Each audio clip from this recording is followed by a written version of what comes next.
지금 다니엘 기도의 기간이어서 한참 진행 중입니다. 어저께까지 9일차가 끝났고요.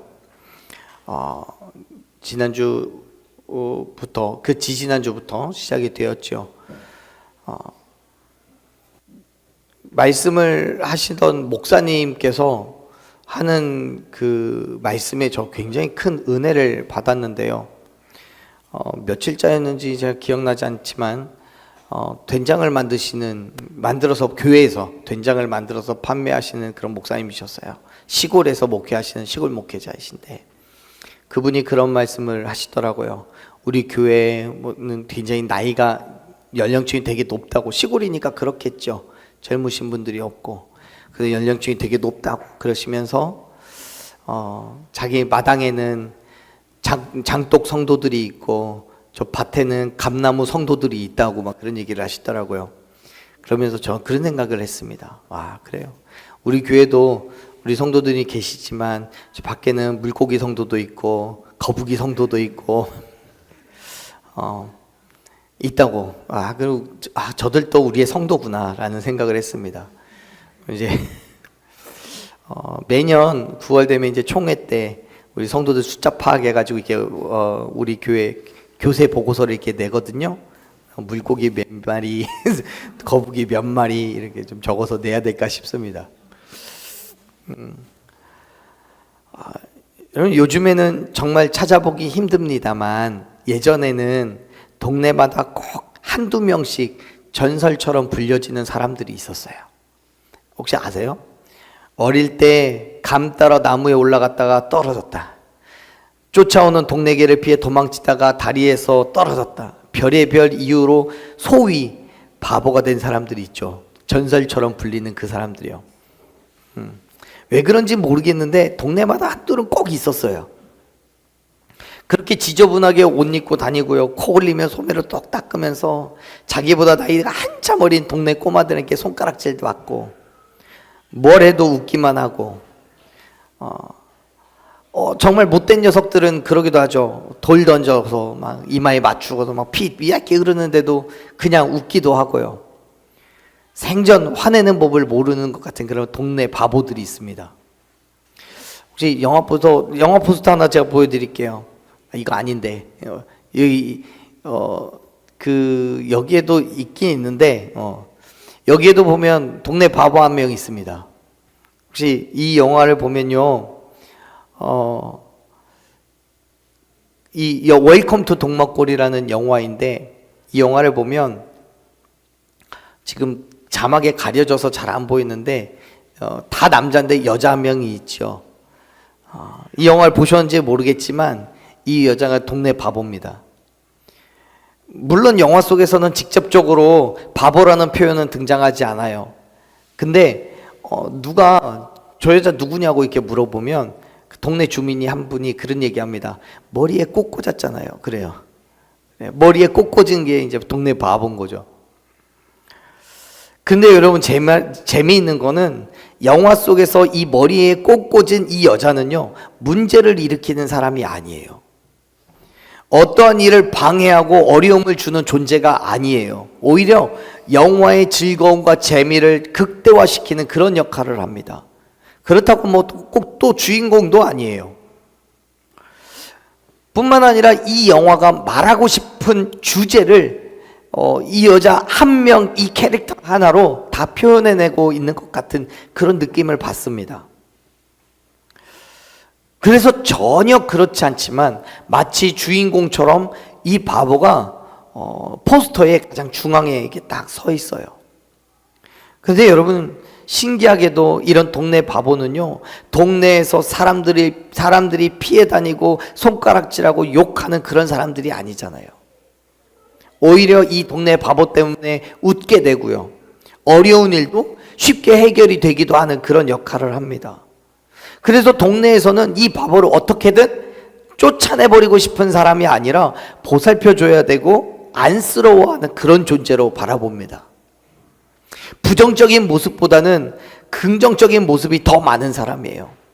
이거예요, 이 포스터. 가운데 있죠. 그런 의미에서 이 바보는요, 미련한 게 아니라 순수하다라고 말할 수 있을 것 같아요. 그런데 여러분, 흥미로운 사실은 성경이 우리에게 요구하는 것도 그런 바보가 되라는 거예요. 하나님 때문에 바보가 돼야 되는 거고요. 하나님으로 인해서 바보가 되는 거고요. 하나님을 위해서 우리는 바보가 되라고 요구하는 거예요. 근데 여러분, 세상에 어떤 누가 이렇게 바보가 되는 걸 원하겠습니까?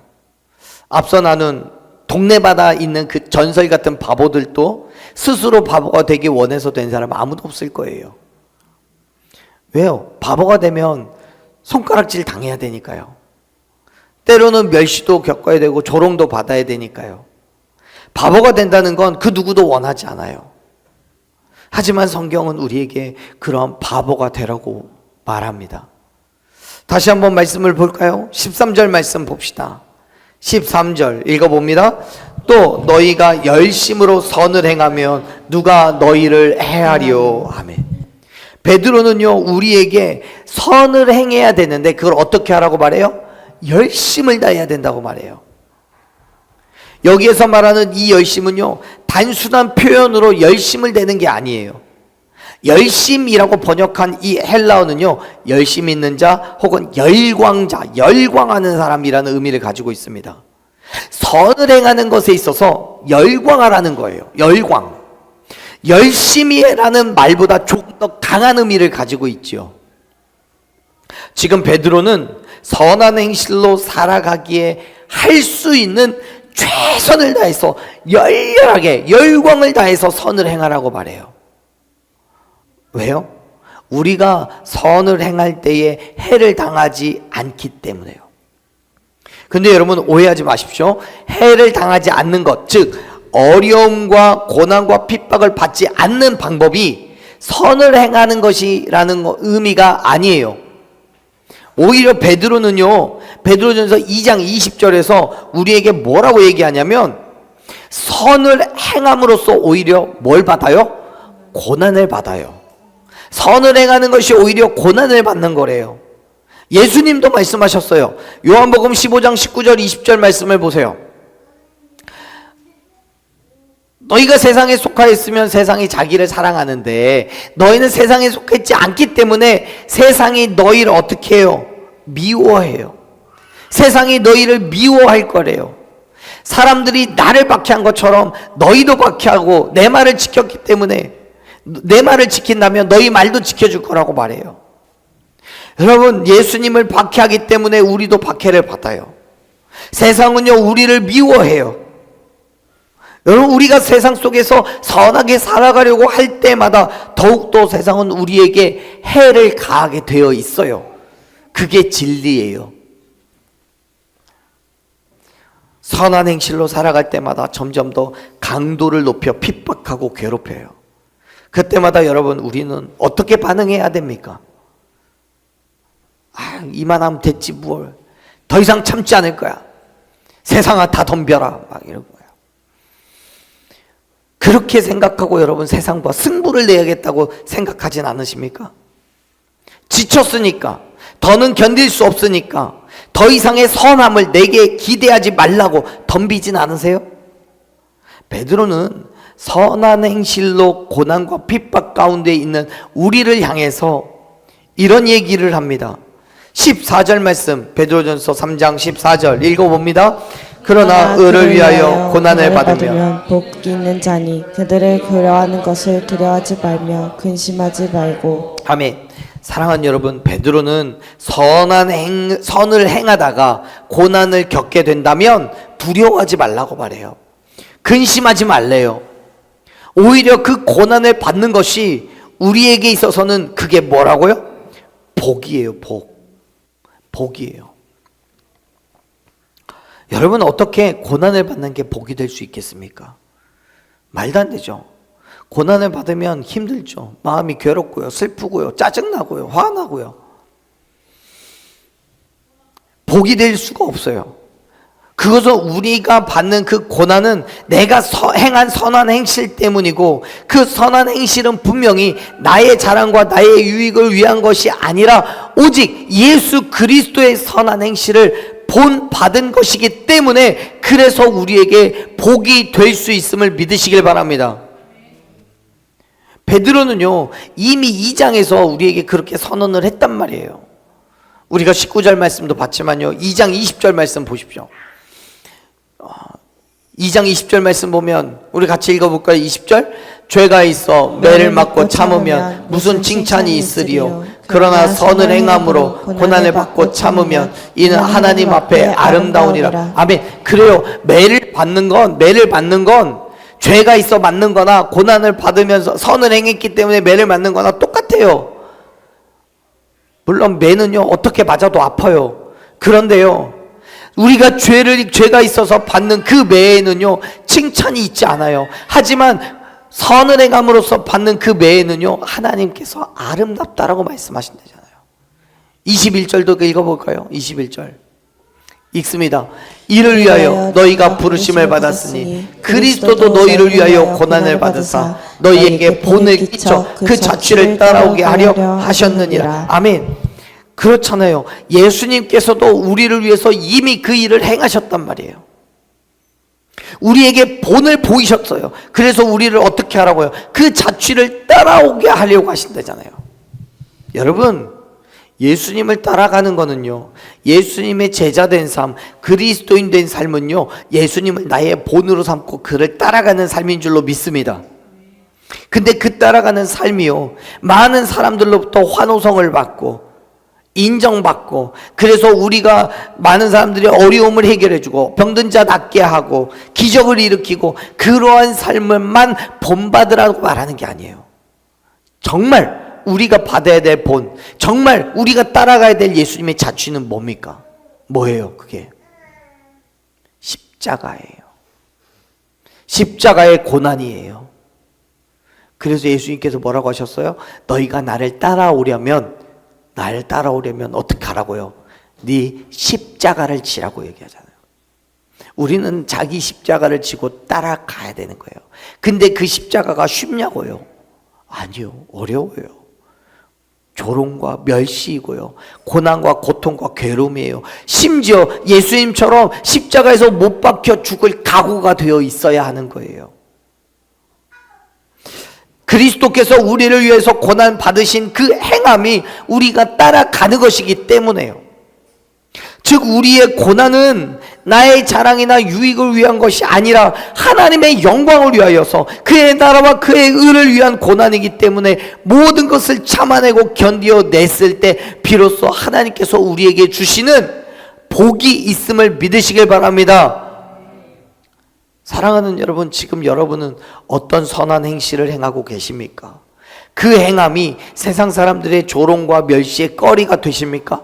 혹시 그렇다고 한다면 두려워하지 마십시오. 걱정하지 말고 근심도 하지 마십시오. 내가 평생 이렇게 사람들에게 조롱받는 모습으로 그런 평가를 내가 받을까 염려하지 마십시오. 아니에요. 오히려 우리가 받는 고난이 복의 기회가 됨을 믿으시길 바랍니다.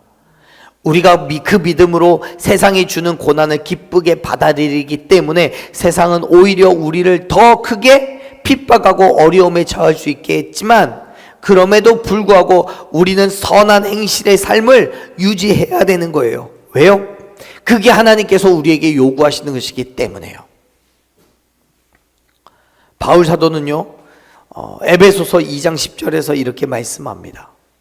같이 읽어봅시다. 읽어요. 우리는 그가 만드신 바라 그리스도 예수 안에서 선한 일을 위하여 지으심을 받은 자니 이 일은 하나님이 전에 예비하사 우리로 그 가운데 행하게 하려 하심이라. 아멘.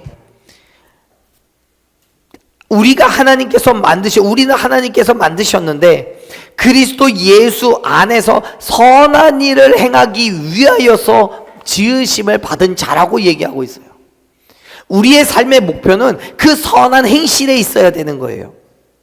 여러분, 우리가 올 한 해 동안 엑스처치 행하는 그리스도인 된 삶을 살아가려고 그렇게 열심히 이야기하고 있는데요, 그 선한 행실이라는 것, 그리스도인 된 삶은 하나님께서 이미 우리를 그렇게 그런 목적을 두고 우리를 창조하셨단 말인 거예요. 예수님께서 행하신 것처럼 우리 또한 그러한 삶을 살아가게 하는 것이 하나님의 목적이라는 거예요. 근데 그 선한 행실이 단순하게 하나님께만 영광 돌리고 그게 아니에요. 그 일을 통해서 하나님의 영광이 드러남으로써 이 땅 가운데 모든 이들이 하나님의 살아계심을 보게 하는 것, 그게 하나님의 목표인 거예요. 믿으시길 바랍니다. 사랑하는 여러분, 저와 여러분은 그 선한 행실을 위하여 지음 받은 줄로 믿습니다. 그렇기 때문에 우리가 행하는 그 선한 행함을 통해서 오직 하나님께 영광을 돌려야 되는 거예요. 그 일에 하나님의 축복이 부어지는 거예요. 순서예요. 하나님께서는 우리를 하나님의 영광을 선한 행실을 위해서 지으셨고요. 우리는 그렇기 때문에 그 지음받은 목적에 따라서 선한 행실로 살아야 되는 거고요. 우리가 그렇게 삶을 살아갈 때 하나님께서 뭘 주신다고요? 복 주시는 거예요. 아멘? 그 복이 우리에게 있어요.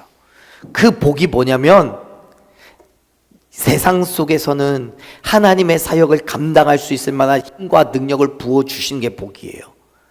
물질로, 환경으로, 건강으로 무엇으로든지 손가락질 당하지 않게 하시는 게 하나님이 주시는 복이에요. 그래서 여러분, 하나님 잘 믿으면 부자 될 수 있어요. 하나님 잘 믿으면 건강할 수 있습니다.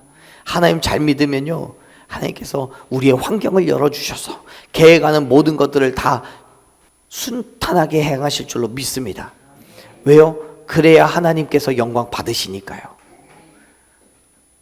그건 이 땅에서의 복인 거고요. 우리의 영적인 복은 무엇입니까? 그 일을 통해서 우리가 복 받으면 천국 가는 거예요. 천국 가는 거는요, 하나님의 말씀대로 살아갈 때 가는 거예요. 그게 복인 거예요. 우리에게 주시는 복.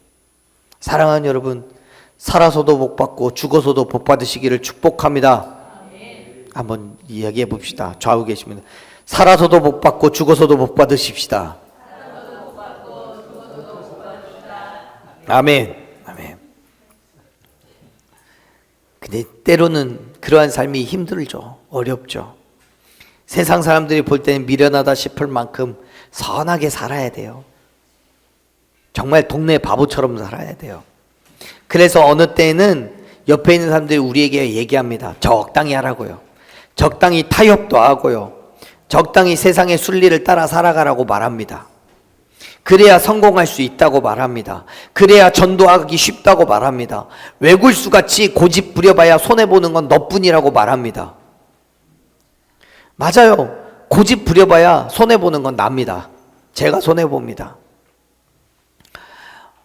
저는 굉장히 이상주의자입니다. 여러분도 아신지 모르겠지만 사실 이런 얘기들 계속 말씀을 나누고 있는 게 이상적이지요. 정말 세상에 그렇게 살면 얼마나 좋겠습니까? 그래서 저는 이상주의자입니다. 반대로 저희 아내는 좀 현실주의자입니다. 그래서 제가 이상적인 이야기를 계속 난 이렇게 되었으면 좋겠어. 이렇게 했으면 좋겠어. 그러면 제 주변에 있는 사람들은 점점 저를 멀리합니다. 미쳤다고 합니다. 세상은 그런 거 아니야. 세상은 그런 거 아니야. 다름을 인정해야지. 다른 건 다른 거죠. 하지만 하나님의 말씀이 그 이상 가운데 있다면 저는 그 이상이 현실로 될 줄 믿습니다. 하나님의 뜻은 반드시 믿는 자에게, 믿고 따르는 자에게 주는 하나님의 은혜이고 복이기 때문인 줄로 믿습니다. 복음 때문에, 믿음 때문에 받게 되는 손해라면 여러분 기꺼이 감당하십시오. 얼마든지 감당하십시오. 그게 너무 큰 거라서 쉽게 포기하기 어렵다 할지라도 여러분 감당하십시오. 그리스도인이니까요. 매일 저녁 다니엘 기도하고 있잖아요. 그럼 계속 요즘에 제 삶의 연속이 다니엘 기도이기 때문에 이 이야기밖에 할 게 없습니다. 어느 날 한 커피 체인을 운영하는 회사 대표가 간증을 하더라고요. 제 이야기를 몇몇 분하고 나눴는데 그 회사 이름이 정말 멋있습니다. 혹시 뭐 광고 같을지는 모르겠지만 상관없습니다. 히즈빈즈라는 그런 그 메이커예요. 근데 히즈 빈즈, 그의 콩들이잖아요. 하나님의 콩들이란 뜻이겠죠. 하나님의 커피, 이런 뜻을 가지고 그 이름을 만들었지 않았을까 싶습니다. 이 대표가 간증을 하는데 그 카페의 직원이 90% 이상인들이 다 장애인으로 구성되어 있대요. 커피를 로스팅하는 사람, 커피를 만들어서 내리는 사람, 판매하는 사람, 계산하는 사람, 거의 많은 분들이 장애인으로 구성되어 있답니다. 우울증, 조울증, 공황장애, 정신적인 장애를 갖고 커피를 배우고 자격증을 따서 일을 하는 거예요. 그 일을 위해서 이분이 여러 회사들을 찾아가서 후원을 요청하고 장애인들을 가르치고, 정작 자기는 월급도 못 챙기고 그래서 가정도 힘든데 장애인들의 직원은 포기하지 않았대요. 회사를 경영하는 입장에서 회사가 어려워지면 가장 먼저 해야 되는 거, 고려해야 되는 게 뭡니까? 구조조정이죠. 회사를 살려야 되니까. 근데 그런 어쩔 수 없는 상황 가운데서도 많은 사람들이 코로나 기간에 구조조정을 하라고, 무급 휴가를 주라고 그렇게 말하는 걸 들으면서도 단 한 번도 그래 본 적이 없답니다. 왜요? 왜 그럴까요? 하나님께서 나를 포기하지 않으셨기 때문에, 그래서 나도 장애인 직원들을 포기하지 않고 그 일을 계속하게 하라고 얘기한다는 거예요. 저는 그 다음날 한 기관을 찾아갔습니다. 우리가 이제 12월 7일날 첫째 토요일날 겨울나기를 하게 되는데, 우리가 그 겨울나기를 통해서 후원하려고 하는 곳이에요. 그곳은요, 장애인 직업 적응 훈련학교라고 이음터라는 곳입니다. 장애인 직업 적응 훈련 센터예요. 몇 달 전부터 후원하려고 기도하고 정해놓고, 후원 기관으로 정해놓고 기도하고 있는데 가서 보고 싶은 마음이 생겼습니다. 왜냐하면 그곳에서도 장애인 식구들에게 바리스타 교육을 하거든요. 그래서 이 지역에 커피를 판매하는 곳하고 연결해서 그 직원들을 직원으로 채용해 달라고 그렇게 합니다. 가서 봤는데요, 센터의 상황이 되게 재밌습니다. 공간은 한 우리 교회 전체 정도, 전체의 한 3분의 2 정도밖에 안 됩니다. 아주 작아요. 작은 곳에 실습실, 상담실, 사무실 만들어 놓고 20여 명의 장애인들하고 선생님 4분밖에 안 계세요. 4분이 센터장 1명, 그다음에 사무 직원 1명, 2명이 직원들 교육하는, 20명을 교육하는 2명이에요. 선생님이에요. 그곳에서 어느 정도 교육하고 직장이 구해서 내보냅니다. 이 친구들이 스스로 돈을 벌어야 자립할 수 있어서 그래요. 근데 한 명을 교육하는데 5년, 6년, 길면 9년, 10년도 걸린답니다. 커피 만드는 거 하나를요.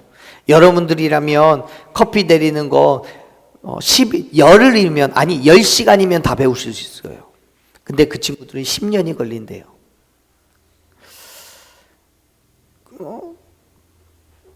교회가 여러 가지 후원 사업을 통해서 그곳에 물질적으로 후원을 할 수 있죠.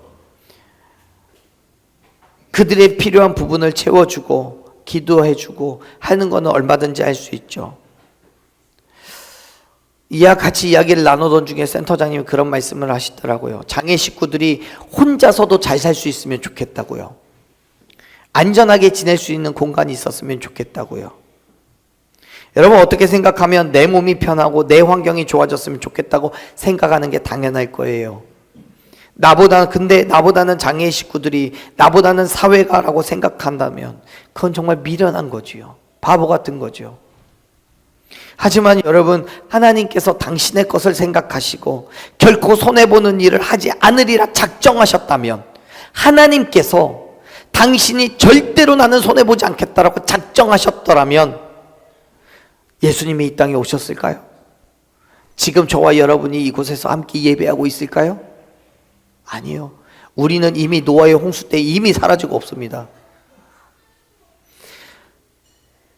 사랑하는 여러분, 선한 행실은요, 남들이 볼 때에는 미련할 수 있습니다.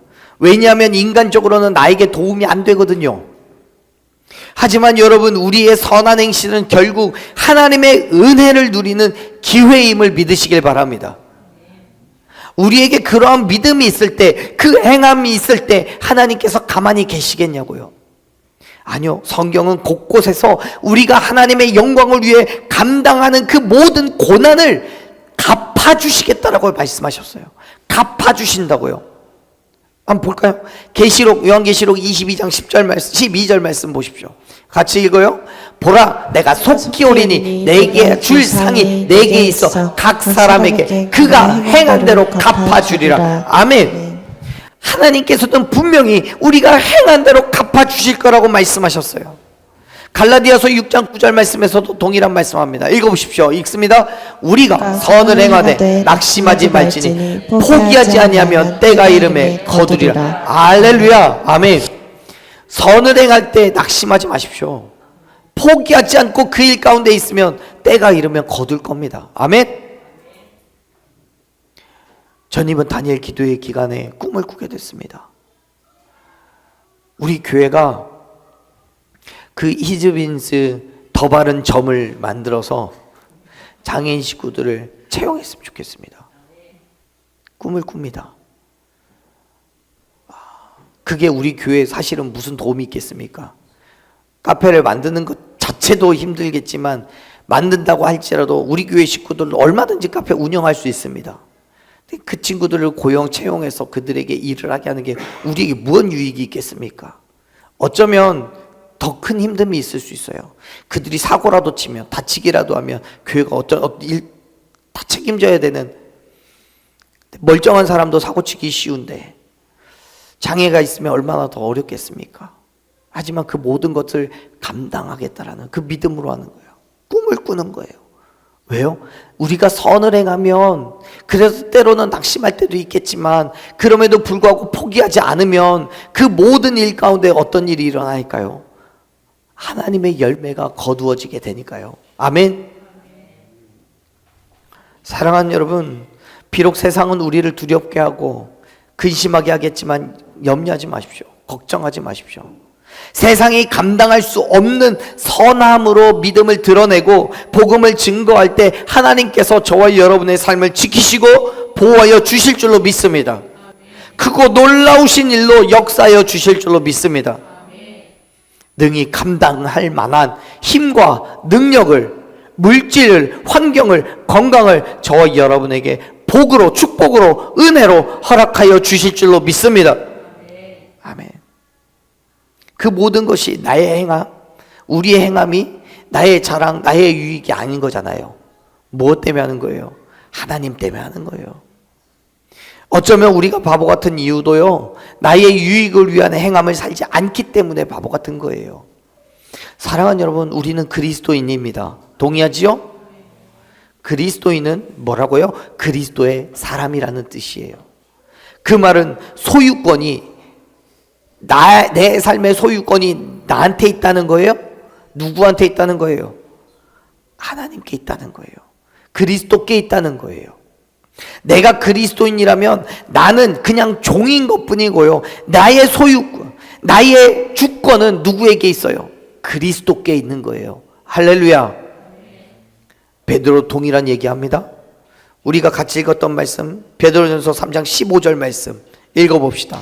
읽어요. 너희 마음에 그리스도를 주로 삼아 거룩하게 하고 너희 속에 있는 소망에 관한 이유를 묻는 자에게는 대답할 것을 항상 준비하되 온유와 두려움으로 하고. 아멘.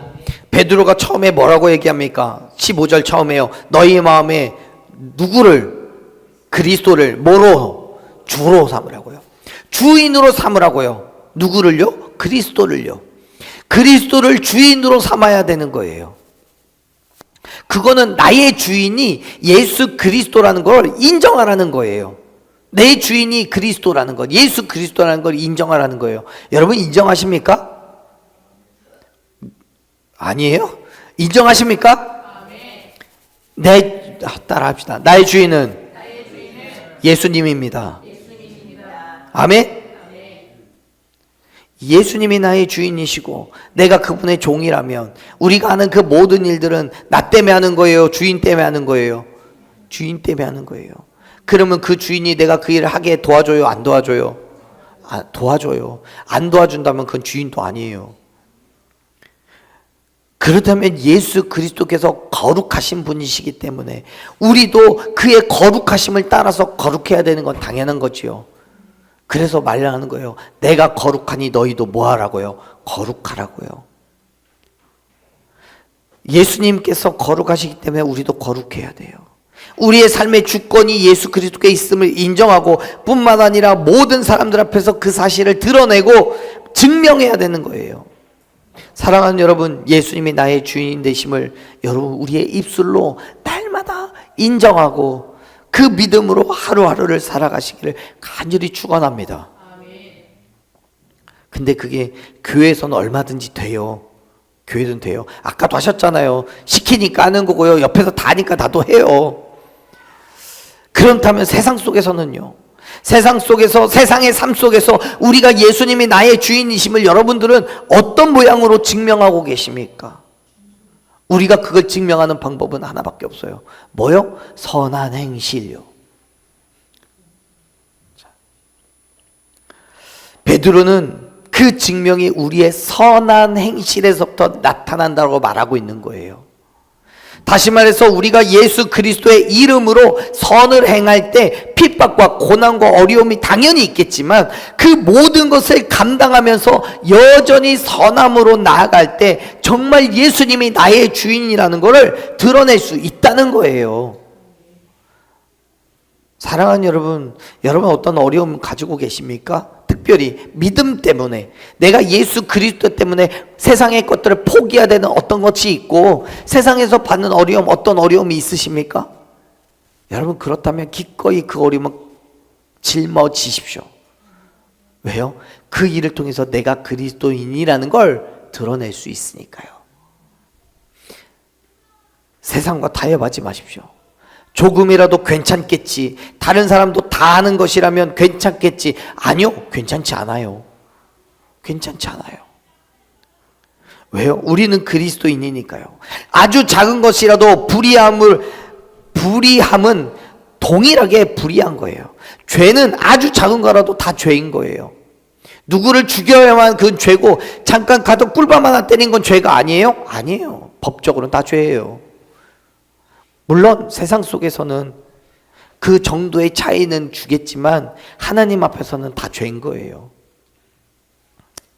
미끄러운 경사로 이론이라는 게 있습니다. 미끄러운 경사를 내려가며 가속도가 붙어서 나중에는 엄청난 속도가 되고 결국 그것이 누군가 어디에 부딪히게 되면 큰 사고로 이어진다라는 이론이에요. 처음에는 아주 작은 속도로 시작했지만 경사의 끝에 가면 어마어마한 속도가 되어버리는 거예요. 어떤 사람이 사소한 잘못을 하면 그 잘못이 시간이 지나서 더 큰 잘못으로 이어질 수 있기 때문에 사생활에 엄격한 제한이 있어야 된다는 이론입니다. 사회 이론이에요. 예컨대 이런 거예요. 어떤 경찰관이 슈퍼마켓 주인에게 음료수 한 잔을 얻어 마십니다. 요구르트 한 병을 얻어 마십니다. 그리고 나서 조금씩 그 사람과 친해집니다. 처음엔 야구르트 병이었던 게 어느 날 박하산 병이 되고 그게 어느 날 그러면 콜라 한 잔이 되고, 그러다가 어느 날 이 슈퍼마켓 주인이 폭행을 저질러서 폭행 사건에 연루됩니다. 그리고 그 경찰이 찾아왔을 때 이런 일이 있었는데 모른 척 해달라고 청탁을 합니다. 그리고 큰 돈을 주게 돼요. 이게 미끄러운 경사론 이론입니다. 네, 여러분, 이 말은 얼마든지 반론을 제기할 수 있습니다. 대부분의 경찰관들은 사소한 호의와 뇌물을 구별할 수 있기 때문에 이 이론 자체가 비현실적이라고 말할 수 있습니다. 경찰관에 대한 이야기를 하는 것 자체가 경찰관에 대한 모독이라고 말할 수도 있습니다. 그런데 여러분, 이 사회적 이론은요, 얼마든지 그럴 수 있어요. 하지만 현실에서 그런 경우를 우리는 수도 없이 보잖아요.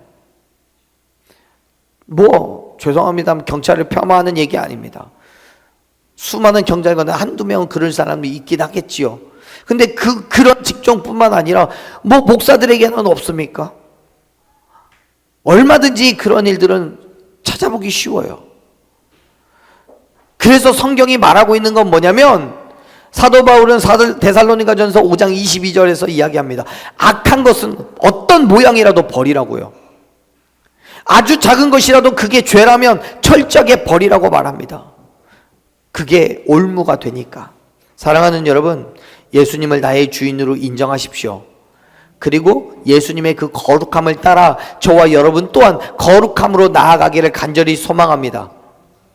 그것이 우리의 선함을 이용하고 악용하여서 또 욕하고 비방하고 하는 그런 모든 이들을 부끄럽게 하는 거예요.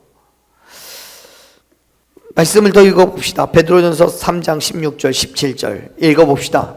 선한 양심을 가지라. 이는 그리스도 안에 있는 선한 욕하는 자들로 그 비방하는 일에 부끄러움을 당하게 하려 함이라. 선을 행함으로 고난 받는 것이 하나님의 뜻일진데 악을 행함으로 고난 받는 것보다 나으니라. 아멘. 부끄럽죠. 우리가 믿음으로 선한 일을 드러낼 때 아무리 세상에 그걸 감추고 손가락질하고 비방을 해도요, 결국엔 드러나게 돼요. 아니, 세상 끝날까지 드러나지 않더라도요, 예수님께서 이 땅에 다시 오시면 우리의 선한 행실을 반드시 하나님께서 갚아주실 줄로 믿습니다. 선한 일을 행한 자와 악한 일을 행한 자를 구분하시기 때문에요. 그때에는 부끄러울 수밖에 없죠.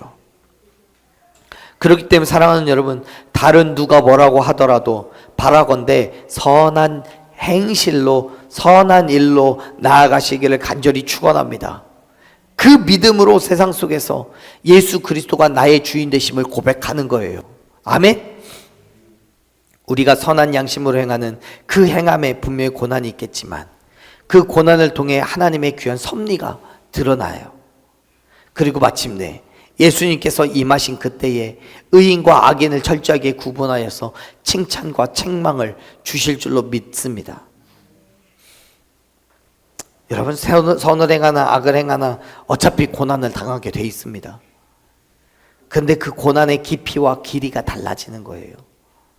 선을 행하고 받는 고난은 아주 잠깐의 고난일 뿐만 아니라 하나님의 섭리를 드러내시기 위한 거기 때문에 참고 견딜만 합니다. 그럴 만한 힘을 하나님께서 우리에게 주십니다. 하지만 여러분, 악을 행하고 받는 고난은 마지막 날의 심판이기 때문에 영원한 고난이에요. 그 고난은 피할 수도 없고요, 대신 감당할 사람도 없어요. 그렇기 때문에 하나님께서는 당신의 백성들이 선을 행함으로 고난을 받기를 원하시는 거예요. 오히려 그 고난을 통해서 얻는 축복이 있기 때문에요. 어쩌면 세상은 그러한 우리를 보고 바보라고 부르겠죠. 아무리 힘든 고난이 있어도 도리어 감사하고 기뻐하기 때문에 바보겠죠. 멸시가 조롱이 있어도 큰 선한 행실로 나가기 때문에 바보겠죠. 하지만 여러분, 우린 그리스도인이에요. 하나님이 우리에게 그걸 요구하셔요. 근데 여러분, 그건 우리만 당한 게 아니에요. 베드로도 이미 그렇게 얘기를 했어요. 말씀하신 그대로 행하고 고난받고 그 위에 상급을 얻은 분이 계신단 말이에요. 그분에 대해서 이렇게 이야기하죠. 우리가 같이 읽은 말씀은 아니지만 17절 다음 18절의 말씀을 같이 한번 읽어봅시다. 읽습니다. 그리스도께서도 단번에 죄를 위하여 죽으사 의인으로서 불의한 자를 대신하였으니 이는 우리를 하나님 앞에 인도하려 하심이라. 육체로는 죽임을 당하시고 영으로는 살리심을 받으셨으니. 아멘. 지금 예수님이 이야기하고 있는 거잖아요. 예수님은 우리의 죄를 위해서 이 땅에 오셨어요. 아무 죄도 없고요, 고난 당하실 이유도 없는데 그냥 우리를 사랑하셔서 값없이 그의 선함을 베푸셨어요. 그런데 세상은 채찍으로, 십자가에 못 박힘으로 그 일을 보답했죠. 십자가에 달리신 예수님을 보고 사람들이 손가락질하고 욕합니다. 조롱했습니다. 바보라고 불렀습니다. 하지만 예수님은 그러한 바보스러움이 저와 여러분을 구원했음을 믿으시길 바랍니다. 우리를 죽음에서부터 생명으로 옮겨 놓으셨음을 여러분 믿으시길 바랍니다. 그리고 결국 예수님께서는 하나님으로부터 죽은 자들의 가운데서 다시 살려주시는 은혜를 받으셨어요. 여러분, 예수님은 헛된 일을 하신 겁니까? 예수님은 자기 생명을 버린 바보입니까? 아니에요. 하나님께서 주신 사명에 대한 자신의 최선을 다한 선한 행실이었어요. 그리고 그 사실, 그 일 때문에 저와 여러분은 모든 죄를 용서함 받고 죽음에서 생명으로 옮겨진 줄로 믿습니다. 그래서 예수님은 우리에게 동일한 일을 요구하시는 거예요. 세상에 조롱과 멸시가 있어도요, 예수 그리스도를 나의 주인으로 삼고 모든 고난과 핍박을 참아내고 견뎌내고 이기라고요. 포기하지 말라고요. 하나님의 거룩한 선을 따라 살아가라고요. 여러분, 그것이 우리에게 주어진 사명입니다. 두려워하지 말고 근심하지 말라고요. 우리는 그래도 세상이 우리에게 어떤 일을 행할지라도 그 자리를 포기할 수 없습니다. 할렐루야. 지금 우리가 나아가 살아가는 그 선한 행실로 인해서 고난 받겠지만, 어려움 당하겠지만, 바보라 손가락질 당하겠지만 절대로 그 자리를 포기하지 마십시오. 그때 하나님께서 우리를 통하여서 크고 놀라운 일을 행하실 줄로 믿습니다. 아멘. 사랑하는 여러분, 힘내십시오. 우리가 있는 그 자리를 포기하지 않고 참아낼 때, 견뎌낼 때 하나님의 역사하심을, 하나님의 일하심을 우리의 모든 삶을 통하여서 세상 가운데 드러내게 하실 줄로 믿습니다. 아멘. 우리 한번 고백해 봅시다. 예수님이 나의 주인이십니다. 한 번 더 고백하십시다. 그래도 그 자리는 포기할 수 없습니다. 아멘. 그 믿음의 삶의 자리로 나아가십시오. 우리 찬양하고 기도의 자리로 갑시다. 사랑하는 여러분, 우린 너무 연약합니다. 그래서 우리의 마음은 원이로되 육신이 약하여서 사연을 행하려고 하지만 빤히 부둔해 보이는 그 괴로움과 고통 때문에 걱정되고 염려되어서 선을 행하는 일에 주저합니다. 하지만 여러분, 그럼에도 불구하고 그 자리를 포기하지 마십시오. 하나님의 마음을 품고 그 자리를 참아내고 견뎌내십시오. 우리의 연약함을 통하여서 하나님의 일하심을 보여주실 줄로 믿습니다. 약할 때 강함을 주시는 분이십니다. 우리를 통해 일하시는 분이십니다. 우리의 부족함에 능력을 더하여 주시고 하나님의 크고 놀라우신 뜻을 저와 여러분의 삶을 통해 이루어 가실 줄로 믿습니다.